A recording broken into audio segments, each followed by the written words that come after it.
ഇനി ഞാൻ പറയാൻ പോകുന്നത് കൂടി ചേർത്തിട്ട് അവസാനം ഞാൻ ചോദ്യം ചോദിക്കുമ്പോൾ ഉത്തരം പറഞ്ഞാൽ മതി. എങ്ങനെയാ? നിങ്ങൾക്ക് എന്തെങ്കിലും ജോലിയുണ്ടോ? പെണ്ണുങ്ങൾ വീട്ടമ്മക്ക് പോട്ടെ, പെണ്ണുങ്ങൾ വീടുണ്ടോ? വീട്ടമ്മക്ക് എന്തെങ്കിലും പണിയുണ്ടോ? രാവിലെ ആരാ എഴുന്നേൽക്കുന്നത്? രാവിലെ എഴുന്നേൽക്കുന്നതാരാ? വീട്ടമ്മയാണ്. ഏറ്റവും അവസാനം വീടെല്ലാം സുരക്ഷിതമാക്കി എല്ലാവരും വോട്ട് വന്ന് നോക്കി കുടുംബെല്ലാം ഇട്ട് കിടക്കുന്നതാരാ? വീട്ടമ്മയാണ്. അതിനിടയിൽ ഭക്ഷണം തയ്യാറാക്കുന്നതാരാ? അലക്കുന്നതാരാ? കുട്ടികളെ നോക്കുന്നതാരാ? ഇതൊന്നും പണിയല്ലേ? ഇതെല്ലാം പണിയാണോ? അപ്പോഴാണ് ഇത് പണിയാണ്. ആ ചോദ്യത്തിന് ഉത്തരം പറയും, ഇത് പണിയാണോ? ആ, പണി തന്നെയാണ്. പക്ഷെ എന്തില്ല? പണിയാണ്, പക്ഷെ എന്തില്ല? കൂലിയില്ല. കൂലിയില്ലാതെ പണിയാണ്. സുപ്രീം കോടതി ഇപ്പോൾ വ്യക്തമായിട്ടൊരു കാര്യം പറഞ്ഞു. ആ പറഞ്ഞത് ശ്രദ്ധിച്ചു കേട്ടോ, സ്ത്രീകളും പുരുഷന്മാരും. അത് പറഞ്ഞത് പുറത്തുപോയി അധ്വാനിച്ച് അധ്വാനത്തിന്റെ ഭാഗമായി പങ്കുകിട്ടുന്ന കൂലി വാങ്ങി വീട്ടിലെത്തുന്ന പുരുഷന്മാരെ പോലെ വീട്ടിൽ രാവിലെ മുതൽ രാത്രി വരെ അധ്വാനിച്ച് വീട് നോക്കി പ്രവർത്തിക്കുന്ന സ്ത്രീയുടെ അധ്വാനത്തിനും എന്തുണ്ട്? ശമ്പളം എന്നല്ല പറഞ്ഞത്, ഒരു പ്രത്യേക പദമാണ്, മൂല്യമുണ്ട്. ഈ അധ്വാനത്തിന് എന്തുണ്ട്? മൂല്യമുണ്ട്. മൂല്യമുണ്ടെങ്കിൽ എന്തുണ്ട്? വിലയുണ്ട്. വിലയുണ്ടെങ്കിൽ എന്ത് കിട്ടും? കൂലിയോ ശമ്പളമോ കിട്ടും. നിങ്ങൾക്ക് ആരെങ്കിലും കൂലി ചെയ്യുന്നുണ്ടോ?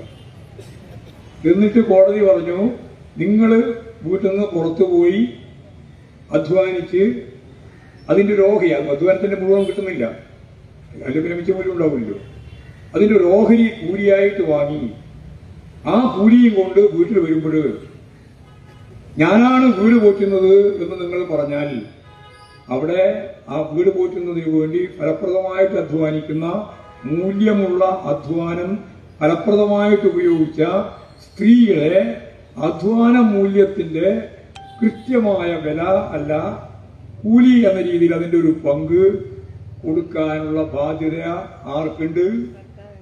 ആർക്കുണ്ട്? ഭർത്താവിന് പുരുഷന്മാർക്കുണ്ട്. ഇല്ലേ? ഇല്ലേ? ഉണ്ട്. ഇരുന്നുണ്ട് ആരെങ്കിലും കൂലി? നിങ്ങൾക്ക് ആയിരിക്കാൻ കൂലി ഇരുന്നുണ്ടോ? എന്റെ കൂലി കിട്ടിയില്ല എന്നോട് ആരെങ്കിലും സമരം നടത്തിയോ ഭർത്താവിനോട്? ഇല്ല. അതുകൊണ്ട് നിങ്ങൾ ആരും സമരം നടത്തുമ്പോൾ വേണ്ട കേട്ടോ. ഞാൻ ഗോവിന്ദ മാഷൻ ഇന്നലെ പറയുമ്പോൾ എനിക്ക് മനസ്സിലായി, എന്റെ അധ്വാനത്തിന് മൂല്യമുണ്ട്, മൂല്യമുണ്ടെങ്കിൽ അതിന് വിലയുണ്ട്, വിലയുണ്ടെങ്കിൽ അതിന് കൂലിയുണ്ട്, കൂലിതാ എന്ന് നാളെ പറയണ്ട. പക്ഷെ ഒരു കാര്യം കൃത്യമായിട്ട് ധാരണ വേണം. ആ ധാരണ എന്താ? ഇനി ഏകവചനം പാടില്ല. ഏകവചനം പാടില്ല. ഏതാ ഏകവചനം? ഞാനാണ് ഈ കുടുംബം പോറ്റുന്നത് എന്നൊരൊറ്റ ഒന്നും മിണ്ടാൻ പാടില്ല. ഇനി എന്തു പറയണം? ഇനി എന്തു പറയണം? നമ്മളാണ് എന്ന് പറയണം. ബഹുവചനം വേണം. അങ്ങനെ ഒരു ബഹുമാനം വേണം. ആ ബഹുമാനം ഇല്ല. ഇപ്പോ ബഹുവചനം ഇല്ല. ഞാനും നിങ്ങളും ചേർന്നാണ് ഈ കുടുംബം പുലരുന്നത്, ഈ വീട് നോക്കുന്നത്, കുട്ടികളെ നോക്കുന്നത്, എല്ലാ കാര്യം ചെയ്യുന്നത് നിങ്ങൾ തന്നെയാണ്. അതിന്റെ ഒപ്പം ഞാൻ പോയി പണിയെടുത്ത് കിട്ടുന്ന കൂലി കൊണ്ട് നമ്മൾ ഈ സാധനങ്ങളൊക്കെ വാങ്ങി ജീവിച്ചു പോകുന്നു. അപ്പൊ നമ്മളാണ് എന്ന ഒരു ബോധ്യത്തിലേക്ക് കാര്യങ്ങൾ നീങ്ങും. വേണ്ടേ? ഈ ഒരു തലം നമ്മൾ കേരളത്തിൽ വളരെ ഫലപ്രദമായിട്ട് കൈകാര്യം ചെയ്യാൻ സാധിക്കുന്ന രീതിയിലുള്ള സ്ത്രീ പുരുഷ സമത്വത്തിന്റെ ഒരാശയം രൂപപ്പെട്ട് മുന്നോട്ടേക്ക് പോകാൻ തീർച്ചയായിട്ടും നമുക്ക് കേരളത്തിൽ സാധിക്കണമെങ്കിൽ നമ്മുടെ കേരളത്തിന്റെ ഇന്നത്തെ പ്രത്യേകതയെ മനസ്സിലാക്കാനാവണം. അപ്പോൾ വിദ്യാഭ്യാസം വളരെ പ്രധാനമാണ്. അതിന്റെ ഭാഗമായിട്ട് നല്ല അഭ്യസ്തവിദ്യരായ യുവതി യുവാക്കൾക്ക് ജോലിയില്ല. പണ്ട് ഞാനൊക്കെ KSYFന്റെയും DYFയുടെയും പ്രവർത്തകനായിട്ട് ഈ കേരളത്തിലുടനീളം നടന്ന ഒരു കാലം ഉണ്ടായിരുന്നു. അന്നൊക്കെ ഞങ്ങളെല്ലാം പ്രസംഗിച്ചിട്ടുണ്ട്. എന്താ പ്രസംഗം? അതൊരു കുറച്ച് ദാർശനികമായിട്ടൊക്കെയാ അന്നൊക്കെ പ്രസംഗിക്കുക. അന്ന് പ്രസംഗിച്ചത് ഇങ്ങനെയാണ്: മുതലാളിത്ത ഉൽപ്പന്നമാണ് തൊഴിലില്ലായ്മ. എപ്പോഴേ തൊഴിലില്ലായ്മ അവസാനിപ്പിക്കാനാവുള്ളൂ? എപ്പോഴാണോ മുതലാളിത്തം അവസാനിക്കുക അന്നേ തൊഴിലില്ലായ്മ അവസാനിക്കുള്ളൂ എന്നായിരുന്നു നമ്മുടെ ധാരണ. ശരിയാണ്. മുതലാളിത്തത്തിന് നിലനിൽക്കണമെങ്കിൽ തൊഴിലില്ലായ്മ വേണം. ചെറിയ പണത്തിന് ചെറിയ കൂലി കൊടുത്ത് ആളുകളെ വിലക്ക് വാങ്ങാൻ സാധിക്കണമെങ്കിൽ ഒരു തൊഴിലില്ലായ്മ പട വേണം. അപ്പോഴാണ് ചെറിയ വിലക്ക് നിങ്ങൾക്ക് തൊഴിലാളികളെ കിട്ടുക. അത് മുതലാളിത്തത്തിന്റെ നിയമമാണ്. എന്തേ കേരളം മാറിയത്? കേരളത്തിൽ എങ്ങനെയാണ് ഇപ്പോഴും തൊഴിൽ കൊടുക്കാൻ നമ്മൾ പറയുന്നത്? നമുക്ക് തൊഴിൽ കൊടുക്കാൻ സാധിക്കുന്നത് ഈ വരുന്ന ജനതയുടെ, കേരളത്തിൽ ഞാൻ നേരത്തെ പറഞ്ഞ 53 ലക്ഷം വരുന്ന അഭ്യസ്തവിദ്യരായ യുവതി യുവാക്കൾ തൊഴിലിന് വേണ്ടി ഒരു 59 വയസ്സ് വരെ കാത്തിരിക്കുമ്പോൾ നമുക്ക് 2 രീതിയിൽ കാര്യങ്ങൾ നിർവഹിക്കാം. ഒന്ന്, ഉന്നത വിദ്യാഭ്യാസം നേടിയവർക്ക് തൊഴിൽ കിട്ടാനുള്ള സംവിധാനം. 2, ഗൾഫിലും അതുപോലെ തന്നെ പല ഭാഗത്തും പോയി ഇവിടെയും ഒക്കെ ജോലി കിട്ടാതെ വളരെ ഫലപ്രദമായി ഇടപെടാൻ കഴിഞ്ഞാൽ സംരംഭ പ്രവർത്തനത്തിലൂടെ പുതിയ സംരംഭം ആരംഭിക്കാം. ആദ്യം ഇടതുപക്ഷ മുന്നണി ഗവൺമെന്റ് ഈ 4 കൊല്ലം മുമ്പ് തുടങ്ങിയത്, ഒന്ന്, ദാരിദ്ര്യത്തെ പറ്റി മനസ്സിലാക്കാൻ കണക്കെടുത്തു. എല്ലാ സ്ഥലത്തും 35%, 40% പട്ടിണിയാണ്. കേരളത്തിൽ എത്രയാ പട്ടിണി? 0.5%. ആ പട്ടിണിക്കാരാരാണ് എന്ന് കണ്ടെത്താൻ വേണ്ടി സർവേ നടത്തി. കൃത്യമായിട്ട് നമ്പർ കിട്ടി. 64,006 കുടുംബം അതിദാരിദ്ര്യം. ഈ 64,006 കുടുംബം അതിദാരിദ്ര്യത്തിൽപ്പെട്ട കേരളത്തില് ഇടതുപക്ഷ മുന്നണി ഗവൺമെന്റ് തീരുമാനിച്ചു, നമ്മുടെ ആദ്യത്തെ ഉന്നം ഈ അതിദാരിദ്ര്യം അവസാനിപ്പിക്കണം. അതിന് വീടില്ലാത്തവരുണ്ട്, ചികിത്സിക്കാൻ വഴിയില്ലാത്തവരുണ്ട്, കയറിക്കിടക്കാൻ ഇടമില്ലാത്ത ആളുകളോടൊപ്പം തന്നെ ഈ പ്രശ്നങ്ങളെല്ലാം കൈകാര്യം ചെയ്യണം. അങ്ങനെ ഓരോന്നോരോന്നായിട്ട് കൈകാര്യം ചെയ്തു. 2 കൊല്ലം മുമ്പ് തന്നെ അത് നമ്മൾ 30,000 ആളുകളെ മോചിപ്പിച്ചു. ഇപ്പോഴും വീണ്ടും മോചിപ്പിച്ചു. ഇനി വരാൻ പോകുന്ന നവംബർ 1 കേരളപ്പിറവി ദിനം 2025 നവംബർ 1 കേരളം ഇന്ത്യയിൽ ആദ്യമായി അതിദാരിദ്ര്യമില്ലാത്ത ഒരു സംസ്ഥാനമായി പ്രഖ്യാപിക്കാൻ പോവുകയാണ് കേരളം.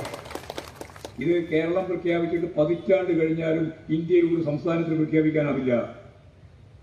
10 ആണ്ട് കഴിഞ്ഞാലും ആവില്ല കേരളത്തെ പോലെ പ്രഖ്യാപിക്കാൻ. അവിടെ ഇപ്പോഴും 15%, 20%, 60%, 30% ആളുകൾ അതിദരിദ്രത്തിൽപ്പെട്ടവരാണ്. ഇതാണ് കേരളത്തിന്റെ ചിത്രം. വിദ്യാഭ്യാസ മേഖലയിൽ നമ്മുടെ മുന്നേറ്റം, ആരോഗ്യ മേഖലയിൽ കോവിഡ് ഉൾപ്പെടെ വന്നപ്പോ ലോകം മുഴുവൻ വിസ്മയിപ്പിക്കുന്ന രീതിയിലുള്ള കേരളത്തിന്റെ ഇടപെടൽ, ജനകീയ ആരോഗ്യ പ്രസ്ഥാനം. ഇനിയാണ് ഈ പറഞ്ഞു വരാൻ പോകുന്നത് തൊഴിൽ.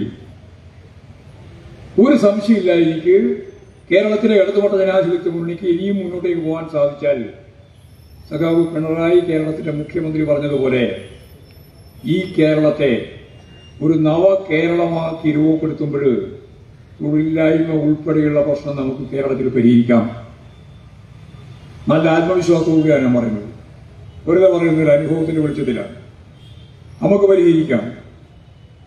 ഇപ്പോഴ് മെഗാ ജോബ് ഫെയർ നടന്നുകൊണ്ടിരിക്കുകയാണ് കേരളത്തിന്റെ പല ഭാഗത്തും. പത്തനംതിട്ട നടന്നു, ആലപ്പുഴ നടന്നു, തൃശ്ശൂരിൽ നടന്നു, ഇനിയിപ്പോഴും കണ്ണൂരിൽ നടക്കാൻ പോവാണ്, എല്ലാ ജില്ലയിലും നടക്കാൻ പോവാണ്. ലക്ഷക്കണക്കിന് ആൾക്കാണ് തൊഴിൽ കിട്ടാൻ പോകുന്നത്. അതൊരു ഭാഗം. വേറൊരു ഭാഗം നമ്മൾ തീരുമാനിച്ചു, തൊഴിൽ എന്റെ അവകാശം. നേരത്തെ പറഞ്ഞ പോലെ സർവേ കഴിഞ്ഞതിന് ശേഷം ജോലി കിട്ടത്തക്ക രീതിയിലുള്ള ഒരു പുതിയ സംരംഭം ആരംഭിക്കാൻ തീരുമാനിച്ചു. സംരംഭ പ്രവർത്തനം. അപ്പോൾ ഞാൻ മന്ത്രി തന്നെയാണ്. രാജീവ് ഞാനും കൂടി ചേർന്നിട്ട് പറഞ്ഞു, നമുക്ക് 1,00,000 സംരംഭം ആരംഭിക്കാം. പഞ്ചായത്തിനോടും മുനിസിപ്പാലിറ്റിയോടും കോർപ്പറേഷനോടും പറഞ്ഞു, നിങ്ങൾ ഇമാതിരിയുള്ള സംരംഭ പ്രവർത്തനം വരുമ്പോൾ എങ്ങനെ അത് മടക്കി അയക്കാമെന്നാണ് നിങ്ങൾ ഇന്നേ വരെ ആലോചിച്ചത്. ഇനി ആ ആലോചന വേണ്ട. നിങ്ങൾ തന്നെ തൊഴിൽ കൊടുക്കുന്ന പദ്ധതി ആസൂത്രണം ചെയ്യണം. അപ്പൊ അവർക്കായി ബാധ്യത. ഒന്നാമത്തെ പോലെ 1,00,000 നമ്മൾ ലക്ഷ്യമിട്ടത്. 1,00,000. ആ 1,30,000 രണ്ടാമത്തെ കൊല്ലം കഴിഞ്ഞ് മൂന്നാമത്തെ കൊല്ലം. ഇപ്പോഴും 3,50,000 ഈ കേരളത്തിലെ സംരംഭകരുടെ എണ്ണം, രജിസ്റ്റർ ചെയ്ത സംരംഭകരുടെ എണ്ണം. 3,50,000. 3,50,000 2 കൂട്ടിയാൽ തന്നെ എത്രയാൾക്ക് ജോലിയായി? 7 ലക്ഷം. അത് 2 പല സ്ഥലത്തും 2, 3, 4, 5, 100 കോടി വരെയുള്ള സ്വയം സംരംഭ പ്രവർത്തനമാണ് നടന്നത്. അപ്പോൾ നമുക്ക് വളരെ ഫലപ്രദമായ രീതിയിൽ തൊഴിലില്ലായ്മ ഒരു പരിധി വരെ, ഒരു 5-10 ലക്ഷം ആളുകൾക്ക് ഇപ്പോൾ തന്നെ തൊഴിൽ കൊടുക്കാൻ കഴിഞ്ഞു. ഇതിന് പുറമെ IT ഉൾപ്പെടെ, അതുപോലെ തന്നെ നമുക്കറിയുന്നത് പോലെ PSC ഉൾപ്പെടെ ഒരുപടി ആൾക്ക് ജോലി കൊടുത്തു. നമ്മുടെ ലക്ഷ്യം 20 ലക്ഷം ആളുകൾക്ക് ജോലി കൊടുക്കണം. ഇക്കൊല്ലം ഈ വരുന്ന കൊല്ലത്തോട് 20 ലക്ഷം. കേരളത്തിന്റെയും എക്കണോമിക് മിഷന്റെയും ഭാഗമായിട്ട് ആ ശ്രമം നടന്നുകൊണ്ടിരിക്കുകയാണ്. അതിൽ ഏറ്റവും പ്രധാനപ്പെട്ട ചുമതലക്കാരനായിട്ട് ഇപ്പോഴും ഐസക്കിനെ നിശ്ചയിച്ചിരിക്കുകയാണ്. പരിപൂർണമായിട്ടും ആ പ്രവർത്തനത്തിൽ മുഴുകിയിട്ടാണ് ഐസക് ഉള്ളത്. അതുപോലെ തന്നെ വളരെ പ്രധാനപ്പെട്ട രീതിയിൽ അതിന്റെ അടിമുടിയുള്ള പ്രവർത്തനം നടന്നുകൊണ്ടിരിക്കുകയാണ്. ഒരു സംശയവും വേണ്ട, തൊഴിലില്ലായ്മ നമുക്ക് പരിഹരിക്കാം. ഇനി ഇതിന്റെ ഒപ്പം തന്നെ മനസ്സിലാക്കേണ്ട ഒരു കാര്യം, കേരളം എങ്ങനെയാണ് വളരേണ്ടത്? കേന്ദ്ര ഗവൺമെന്റ് നമ്മളെ അവഗണിക്കുകയാണ്, നമുക്കൊരു പണവും തരുന്നില്ല. ഇപ്പോൾ കേന്ദ്ര ഗവൺമെന്റിന് പണം കിട്ടൂല എന്ന് ആദ്യം മുതലേ മനസ്സിലായിട്ടുണ്ട്. അപ്പോഴാണ് കിഫ്ബിയെ ഒന്ന് പരിഷ്കരിപ്പിച്ച് വളരെ ഫലപ്രദമായി നമ്മുടെ കേരളത്തിന്റെ വികസന പ്രക്രിയയിൽ, പ്രത്യേകിച്ച് പശ്ചാത്തല സൗകര്യ വികസനത്തിന്, റോഡിന്, പാലത്തിന്, അതുപോലെ ആശുപത്രിക്ക്, സ്കൂൾ കെട്ടിടത്തിന് എല്ലാത്തിനും വേണ്ടി നമുക്ക് ഒരു 60,000 കോടി രൂപ കഴിഞ്ഞ ഗവൺമെന്റ് കാലം ചിലവാക്കി. 60,000 ഗവൺമെന്റ് ഫണ്ടല്ല, കേന്ദ്ര ഗവൺമെന്റിന്റെ ഫണ്ടല്ല, ഒരു പ്രത്യേകം സ്വരൂപിച്ച ഫണ്ട്. ഇപ്പോഴും ഏതാണ്ട് 40 ആയി. അപ്പോൾ 90,000-ലധികം കോടി രൂപ ഇപ്പോഴും ആയി, എല്ലാം കൂടി ചേർന്ന് 90,000 കോടി. അത് നമ്മുടെ സ്കൂൾ കണ്ടാൽ മനസ്സിലാവും, നമ്മുടെ റോഡ് കണ്ടാൽ മനസ്സിലാവും, നമ്മുടെ പാലം കണ്ടാൽ മനസ്സിലാവും. എന്തിന് നാഷണൽ ഹൈവേക്ക് 5,600 കോടി രൂപ കൊടുത്തത് കിഫ്ബി വഴിയാണ്. ഒരു ഗവൺമെന്റിനും കൊടുക്കേണ്ടി വന്നിട്ടില്ല. ഭൂമി ഏറ്റെടുക്കാനുള്ള സ്ഥലം, അതിന്റെ വില നമ്മൾ കൊടുത്തു. കേരള ഗവൺമെന്റ് കൊടുത്തത് 5,600 കോടിയും കൊടുത്തത് കിഫ്ബി വഴി. നാഷണൽ ഹൈവേ ഇനി 10,000 കോടി ചെലവാക്കിയിട്ട് ദേശീയപാത പോലെ തന്നെ സമാന്തരമായിട്ട് മലയോര പാത, തീരദേശപാത, വിഴിഞ്ഞം പദ്ധതി, എല്ലാം കേരളത്തിലെ ഗവൺമെന്റിന്റെ ഇച്ഛാശക്തിയോടുകൂടി ഇടപെടലാണ്. വിഴിഞ്ഞം പദ്ധതി അവസാനിപ്പിച്ച് അടങ്ങൂ എന്ന് പറഞ്ഞിട്ട് വിമോചന സമരത്തിന്റെ ഭാഗമായ രീതിയിൽ കലാപം നടത്തി പോലീസുകാരെ പോലീസ് സ്റ്റേഷനിൽ പോയി ആക്രമിക്കുന്ന നിലവരെ ഉണ്ടായില്ലേ വിഴിഞ്ഞത്ത്? അതിനെല്ലാം അഭിമുഖീകരിച്ചുകൊണ്ട് നമുക്ക് കേരളത്തിലെ ഗവൺമെന്റിന് ലോകോത്തരമായ, ലോകത്തിന്റെ തന്നെ ഒരു കവാടം പോലെ കേരളത്തിലെ തുറമുഖം മാറിയില്ലേ? വികസനത്തിന്റെ ഭാഗമാണ്. അപ്പോൾ ഒരു ഭാഗത്ത് സംരംഭ പ്രവർത്തനത്തിന് ഏതാണ്ട് 3,50,000 ആളുകൾ, ഒരു 7 ലക്ഷം 8 ലക്ഷം ആൾക്ക് ജോലി. പിന്നെ അതിന് പുറമെ എല്ലാം കൂടി ഒരു 10 ലക്ഷം ആൾക്ക് ഇപ്പോഴും തന്നെ ജോലി. ഇനി ഒരു 10 ലക്ഷം ആളുകൾക്ക് ജോലി കൊടുക്കാനുള്ള വളരെ ഫലപ്രദമായ ഇടപെടൽ. അങ്ങനെ വന്നാൽ വാങ്ങൽ കഴിവ് കൂടും, ആളോഹരി വരുമാനം വർദ്ധിക്കും, ജനങ്ങളുടെ കയ്യിലേക്ക് പണമെത്തും, കുടുംബശ്രീ ഉൾപ്പെടെയുള്ള സംവിധാനം ശക്തിയായിട്ട് വളരും. ഇങ്ങനെ നമ്മുടെ മുമ്പിൽ വളരെയേറെ ശ്രദ്ധേയമായ രീതിയിലുള്ള മുന്നേറ്റം വരാൻ പോവുകയാണ്. ആ മുന്നേറ്റത്തിന്റെ ഒപ്പം കേരളത്തെ നമുക്ക് നയിക്കാനാവണം, കേരളത്തിലെ ജനങ്ങളെ നമുക്ക് മെച്ചപ്പെടുത്താനാവണം. ഇടതുപക്ഷ ജനാധിപത്യ മുന്നണി ആഗ്രഹിക്കുന്നത് ഒരു സംശയവും വേണ്ട, വികസിത അർദ്ധ വികസിത രാജ്യങ്ങളിലെ ജനങ്ങളുടെ ജീവിത നിലവാരത്തിലേക്ക് കേരളത്തിലെ ജനങ്ങളുടെ ജീവിത നിലവാരം ഉയർത്തുക എന്നുള്ളതാണ് പിണറായി ചൂണ്ടിക്കാണിച്ച നവകേരളം. ആ നവകേരളത്തിലേക്കാണ് നമ്മുടെ യാത്ര. ആ നവകേരളത്തിലേക്ക് നീങ്ങുന്നതിന് കേരളത്തിന് സാധിക്കും. ഇത് ഇന്ത്യയിലെ ഒരു സംസ്ഥാനത്തിനും സാധിക്കില്ല.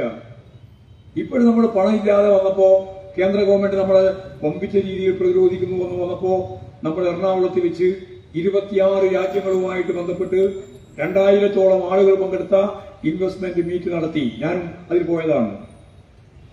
പോയി നോക്കിയപ്പോ അതിന് 2ാമത്തെ ദിവസമാകുമ്പോൾ വന്ന ഓരോരുത്തരും ചേർന്ന് കേരളത്തിൽ മുതൽ മുടക്കാൻ ഞങ്ങൾ ഓരോരുത്തരും ഇത്ര കോടി തയ്യാറാണ് എന്ന് പറഞ്ഞ് കണക്കൂട്ടി നോക്കിയപ്പോ അവസാനം കിട്ടിയ കണക്ക് 2 ലക്ഷം കോടി മുടക്കാൻ തയ്യാറുണ്ട് എന്നാണ്. 2 ലക്ഷം കോടി. എന്തിനാണ് കേരളം പ്രയാസപ്പെടുന്നത്? 2 ലക്ഷം കോടി രൂപ ഈ കേരളത്തിന്റെ വികസന പ്രക്രിയയിൽ ഇടപെടാൻ ഞങ്ങൾ ഓരോരുത്തരും തയ്യാറാണ് എന്ന കൃത്യമായിട്ടുള്ള എഗ്രിമെന്റാണ് നമുക്ക് കിട്ടിയിട്ടുള്ളത്. നമുക്കിനി തുടരണം. ഈ 2 ലക്ഷം കോടിയും നമുക്ക് ഫലപ്രദമായിട്ട് വിനിയോഗിക്കാൻ കഴിഞ്ഞാൽ തൊഴിലില്ലായ്മ ഞാൻ നേരത്തെ പറഞ്ഞ പോലെ പരിഹരിക്കാം. കൊച്ചിയിൽ നിന്നൊരു ഇടനാഴി കോയമ്പത്തൂരിലേക്ക് 1400 ഏക്കർ ഭൂമിയാണ് ഇപ്പോഴും പാലക്കാട് എടുത്തിട്ടുള്ളത്. വ്യവസായ ശൃംഖലകൾ വരും അവിടെ. വ്യവസായം നടത്തുന്നതിന് വേണ്ടിയുള്ള ആളുകളുടെ ലിസ്റ്റ് നമ്മുടെ കയ്യിലുണ്ട്. ക്യൂ ഉണ്ട് ഇവിടെ, ആയിരക്കണക്കിന് ആളുകൾ. കോഴിക്കോട് നിന്ന് മംഗലാപുരത്തേക്ക് കോറിഡോർ. ഈ തിരുവനന്തപുരത്തിന്റെ മുഖചിത്രം മാറുന്ന രീതിയിൽ ഇവിടെ കോഴിക്കോട്, ഈ തിരുവനന്തപുരവും അതുപോലെ തന്നെ കൊല്ലവും ചേർത്തുകൊണ്ടുള്ള വളരെ വമ്പിച്ച വികസന പദ്ധതി. ഇതെല്ലാം ചേർന്ന് കേരളത്തിന്റെ മുഖചിത്രം മാറും, ഒരു പുതിയ കേരളമാവും. നവകേരളം എങ്ങനെയാണ്? അത് സാധാരണ ജനങ്ങളുടെ ജീവിതം മെച്ചപ്പെടുത്താൻ വേണ്ടിയിട്ടാണ്, സമ്പന്നരെ കൂടുതൽ സമ്പന്നരാക്കാനല്ല. ഈ കേരളത്തിലെ പാവപ്പെട്ട ജനങ്ങളുടെ ജീവിതം മെച്ചപ്പെടുത്താൻ വേണ്ടിയിട്ടാണ്. ഇങ്ങനെയുള്ള നിരവധിയായ പ്രവർത്തനങ്ങളെ പറ്റി ഭാവനാപൂർവ്വം നമ്മൾ ആലോചിക്കുമ്പോൾ ഇങ്ങനെയുള്ള പ്രവർത്തനങ്ങളെല്ലാം വളരെ സജീവമായ രീതിയിൽ മുന്നിൽ വെച്ച് ഒരു കാലം മുഴുവൻ പ്രവർത്തിച്ച് നമുക്ക് മാർഗദർശനം നൽകി നമ്മുടെ എല്ലാം മുമ്പിലുള്ള ചുവന്ന താരകങ്ങളായിട്ട് ഇന്നും പ്രശോഭിക്കുന്ന വളരെ പ്രധാനപ്പെട്ട നമ്മെ വിട്ടുപിരിഞ്ഞ സഖാവ് വർക്കല രാധാകൃഷ്ണനെ പോലെയുള്ള നേതാക്കളെ സ്മരിച്ചുകൊണ്ടാണ് നമ്മൾ ഈ പുതിയ വഴിയിലേക്ക്, പുതിയ ശക്തിയായ ഇടപെടലിലേക്ക് ഇപ്പോഴും മാറിക്കൊണ്ടിരിക്കുന്നത്. നമുക്കിനി ഈ മാർഗദർശനം നൽകിയിട്ടുള്ള നേതാക്കന്മാരെ ഭൂതകാലത്തെ ആലോചിക്കാതെ ഒരു വർത്തമാനത്തിൽ നിന്ന് ഭാവിയിലേക്ക് കുതിക്കുന്ന ഈ ത്രികാല ബന്ധമില്ലാത്ത ഒരു സാമൂഹ്യ ജീവിതമോ നമുക്ക് കാണാൻ സാധിക്കില്ല. നമുക്ക് വേണ്ടി, ഈ പ്രസ്ഥാനത്തിന് വേണ്ടി, ജനങ്ങൾക്ക് വേണ്ടി, കേരളത്തിന് വേണ്ടി സ്വന്തം ജീവിതം സമർപ്പിച്ച ആയിരക്കണക്കിന് ആളുകളുണ്ട്. ഒരു ജീവിതം മുഴുവൻ പൂർണ്ണമായിട്ട് സമർപ്പിച്ചവരെയാണ് രക്തസാക്ഷികൾ എന്ന് പറയാം. ജീവിതം മുഴുവൻ ജനങ്ങൾക്ക് വേണ്ടി ഹോമിച്ചവരാണ് പൂർവ്വകാല കമ്മ്യൂണിസ്റ്റ് പ്രസ്ഥാനത്തിന്റെ ആദർശധീരരായ പോരാളികളായ കമ്മ്യൂണിസ്റ്റുകാർ. അവരെല്ലാം ചേർന്നുകൊണ്ടാണ് ഈ ആധുനിക കേരളത്തെ രൂപപ്പെടുത്തിയത്. ഇന്നത്തെ വർത്തമാന കാലഘട്ടത്തിൽ ത്രസിക്കുന്ന എല്ലാ വസ്തുതകളെയും മനസ്സിലാക്കി ഇതിനെ അഭിമുഖീകരിച്ച് മുന്നോട്ടേക്ക് പോകാനും ഒരു പുതിയ കേരളത്തെ, ഒരു പുതിയ ഇന്ത്യയെ, ഒരു പുതിയ ലോകത്തെ, ഞാൻ നേരത്തെ പറഞ്ഞ സമ്പന്നർ കൂടുതൽ സമ്പന്നരാകുന്ന, ദരിദ്രർ കൂടുതൽ ദരിദ്രരാകുന്ന ഈ അവസ്ഥയെ മാറ്റി ഒരു പുതിയ ലോകം സൃഷ്ടിക്കാൻ, സോഷ്യലിസത്തിന്റെ പതാക ഉയർത്താൻ ഈ ലോകത്തെമ്പാടുമുള്ള അധ്വാനിക്കുന്ന വർഗം സജീവമായി മുന്നോട്ടേക്ക് വന്നുകൊണ്ടിരിക്കുന്ന ഒരു കാലത്താണ് സഖാവ് വർക്കലിയുടെ നാമധേയത്തിൽ നമ്മൾ ഈ മന്ദിരം ഉണ്ടാക്കാൻ പോകുന്നത്.